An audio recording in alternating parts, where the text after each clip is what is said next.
అందరికీ నమస్కారం అండి. స్వాగతం సుస్వాగతం మన ఛానల్కి.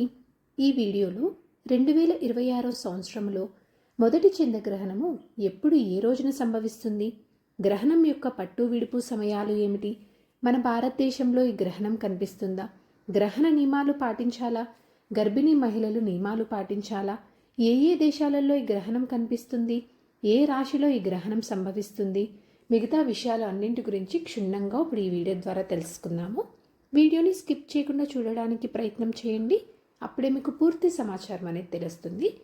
మనలో చాలా వరకు సూర్యగ్రహణమైన చంద్రగ్రహణమైన ఏదైనా కానీ వాటిని అశుభంగా భావిస్తారు. ఈ సమయంలో కొన్ని పనులు అనేవి అసలు చేయరు. గ్రహణ కాలంలో మందిరాలను మూసివేయడము, పూజలు లాంటివి చేయకపోవడము, పదునైన వస్తువులని వాడకపోవడం వంటివి చేస్తారు. ముఖ్యంగా ఈ గ్రహణ ప్రభావం అనేది గర్భిణీ స్త్రీలపైన ఎక్కువగా ఉంటుందని నమ్ముతారు.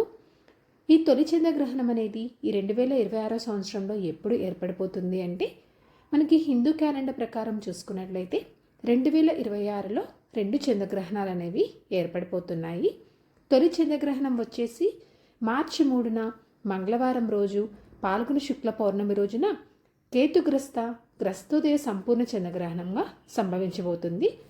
భారత కాలమాన ప్రకారము పట్టు విడుపు సమయాలు చూసుకున్నట్లయితే కనుక స్పర్శకాలము మధ్యాహ్నం 3:20, నిమీలన కాలము సాయంత్రం 4:30, మధ్యకాలము సాయంత్రం 5:03, ఉన్మిలన కాలము సాయంత్రం 5:32, మోక్షకాలము సాయంత్రం 6:47.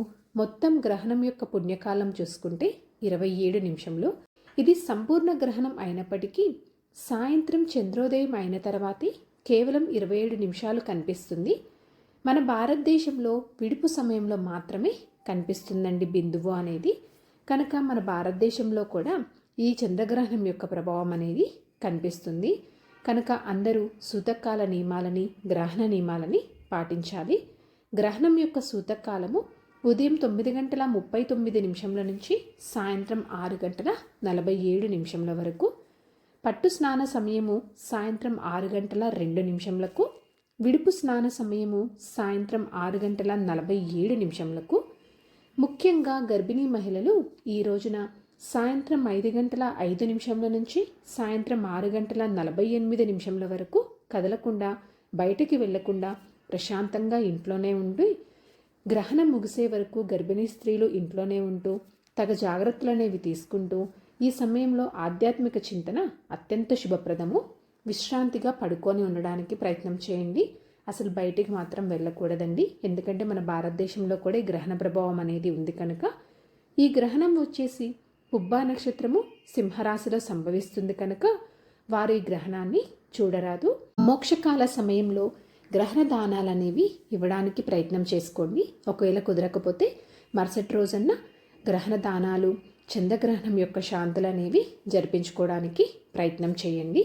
అయితే ఈ గ్రహణము కనిపించే దేశాలు వచ్చేసి భారత్తో పాటు యూరప్, ఆసియా, ఉత్తర మరియు దక్షిణ అమెరికా, ఆస్ట్రేలియా మరియు ఆఫ్రికాలోని అనేక ప్రాంతాలలో కూడా ఈ గ్రహణం అనేది కనిపిస్తుంది.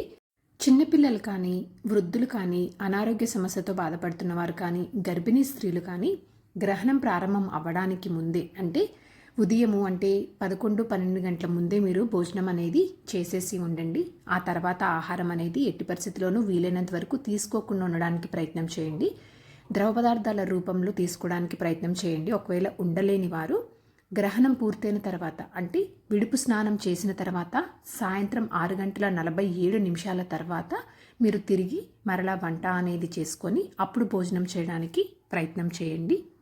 ఈ చంద్రగ్రహణం మనకి భారతదేశంలో అంటే ఆంధ్రప్రదేశ్, తెలంగాణ ఈ ప్రాంతాలలో పాక్షికంగానే మనకి కనిపిస్తుందండి. వీటితో పాటు ఇక్కడ డిస్ప్లేలో ఇస్తున్నటువంటి ఈ ప్రాంతాలలో కూడా చంద్రగ్రహణం అనేది పాక్షికంగా కనిపిస్తుంది. సంపూర్ణంగా వచ్చేసి మనకి భారతదేశంలో సంపూర్ణ చంద్రగ్రహణం కనిపించేటువంటి ప్రాంతాలు అండమాన్ అండ్ నికోబార్, అరుణాచల్ ప్రదేశ్, అస్సాం, మణిపూర్, మిజోరాం, నాగాలాండ్, త్రిపుర, పశ్చిమ బెంగాల్. సో ఇదండి ఈరోజు వీడియో. ఈ వీడియో మీకు తప్పకుండా ఎంతో కొంత ఉపయోగపడుతుందని అనుకుంటున్నానండి.